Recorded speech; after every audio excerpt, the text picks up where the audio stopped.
What did you see out of Jack when he was kind of thrown in there?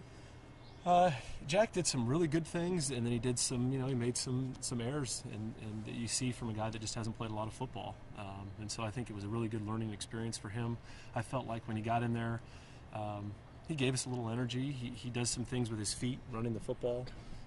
He made some plays that way, and he's a tough physical player, which gave the guys a little bit of juice. But his accuracy and decisions in the pass game are something that he's really got to keep working on. And there were some things some throws that we missed and some decisions that we missed with Jack that he's got to clean up. You're pretty familiar with Colorado's defense, so what's your expectation this week as far as game planning? I know you're not going to show it to us. Yeah, I mean, both ways. They're pretty familiar with what we like to do, on offense as well. So, I think it's, I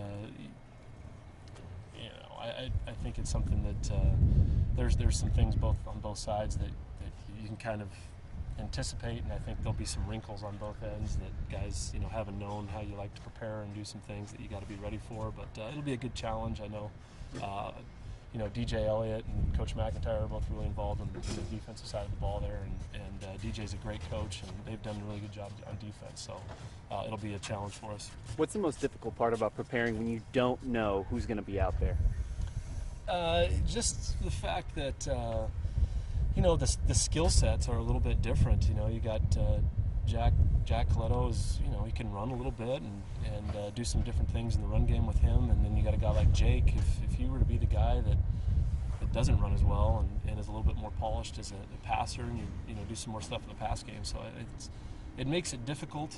And I think you've got to have some plays early in the week that could fit both guys. And then hopefully we have more information as we get closer to game day that'll help us narrow it down. You probably know Steven Montez better than anybody else out here. So describe what it's like for your team's defense to have to game plan for him. It's gonna be tough. It's a challenge. Steven's playing. He's playing really well.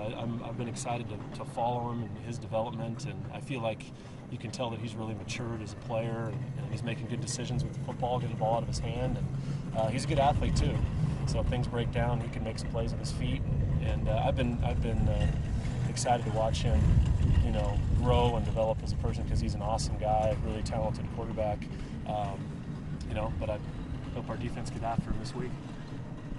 Brian, if this was asked earlier, my apologies, but what were the things you saw to enable Colorado to get things flipped and turned? There's some tough years there early. What were the keys to just kind of stay with it and turn it around? Well, I think that the first thing that Coach Smith's been harping on it, which is right on, is that it's a process, and it's not something that it's going to get fixed overnight.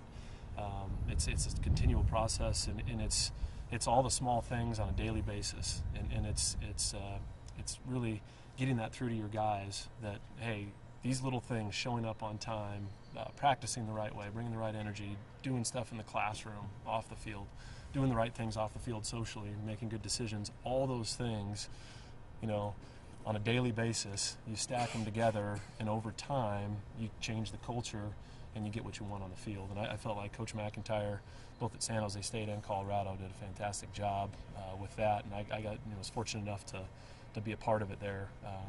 And it can definitely be done, but it's a definite process. It takes time, and there's some definite ups and downs through the road. And when you have it down, I mean, you guys, 4-8, 2-10 the first couple of years there, but you end up winning the South in year 4. So I'm just wondering how you stay confident when you have the downs, kind of like what you guys just went through this past weekend. How you keep dealing with that? Yeah, and it's like I said, trust the process, and I think I think the process is right, and the foundation and the system that Coach Smith has laid out, for the program, and I think it's trust it, keep working, find positives, even in sometimes the losses or frustrations. Find positives there that you can build on, and then just continually working on improving at every position, each and every day, and things will turn for you.